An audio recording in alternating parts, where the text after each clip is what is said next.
আমি গকুলৰ সকলোখিনি ফুলগছৰ এই পোনাখনক দৰ্শন কৰিবলৈ আহি আমি মহা আনন্দ পালোঁ আৰু লগতে আমাৰ সকলোখিনি মিলি এটি পোনাখনৰ হৈ নৃত্য গীত আৰম্ভ কৰিব বিচাৰিছোঁ। আপোনাৰো আজ্ঞা পালে আমি এই নৃত্য গীত আৰম্ভ কৰিব পাৰোঁ। মহাৰাজ, তোমালোকে নৃত্য গীত আৰম্ভ কৰা। আমাৰে সৌভাগ্য গকুলৰ সকলো আহি আমাৰ পোনাকৰণৰ জন্ম উৎসৱটিত নৃত্য গীত আৰম্ভ কৰিব। ভাল মহাৰাজ, আমি এটি নৃত্য গীত আৰম্ভ কৰোঁ। আজি আনন্দে নন্দ ঘৰে পূৰ্ণ ব্ৰহ্ম ৰূপ ধৰে শ্ৰীতনীল পিত নেত্ৰ সৰ মিলি মিলি মিলি মঙ্গল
মহাৰাজ, এই পোনাখন জন্ম হ'ব দিনাৰ পৰা আমাৰ গকুলত সকলোৱে গৃহে গৃহে মহা আনন্দ হৈছে। মহাৰাজ, কাৰো ঘৰত অপয়া মংগল নাই।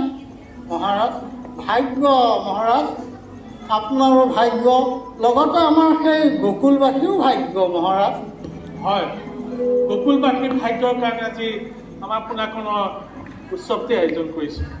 মহাৰাজ, এই অকল মানুহেই নহয়, হয়, এই জীৱ জন্তু চৰাই চিৰিকটি সকলোৱে মনত যেন বিৰাট আনন্দ বিভোৰ হৈ আছে। হয় হয় মহাৰাজ, আৰু দিনে দিনে সকলো চাৰিওফালৰ পৰা পোহৰেই পোহৰ। মহাৰাজ, হয়, এতিয়া মহাৰাজ এই সময়ো হ'ল, আমি সেই খুটিলেও যাবগৈ লাগিব, গতিকে আৰু আমি এতিয়া ঘৰলৈ যাবলৈ আমি ভাল বাৰু। তেতিয়াহে মাতিব। মাজে সময়ে আপোনালোক আমাৰ গৃহত আমি সেৱাহে ধৰিছোঁ আমাৰ আহি থাকিম মহাৰাজ পঢ়া-শুনাক আকৌ ভালকৈ ভাড়াটো ৰাখিব। ভাগ্য নিশ্চয় এই ব'লা এতিয়া এই বন্তি দিব এই ভিতৰত গৈ আমি সকলোৱে এই পঢ়াখনক আৰু ভালকৈ ৰাখিব আৰু দেই নিশ্চয় আহি থাকিব দেই মাজে মাজে ব'লা বাৰু যাওক।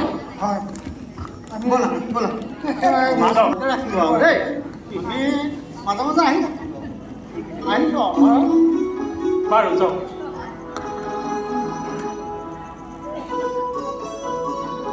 যশোদা মই এতিয়া ভিতৰলৈকে যাম।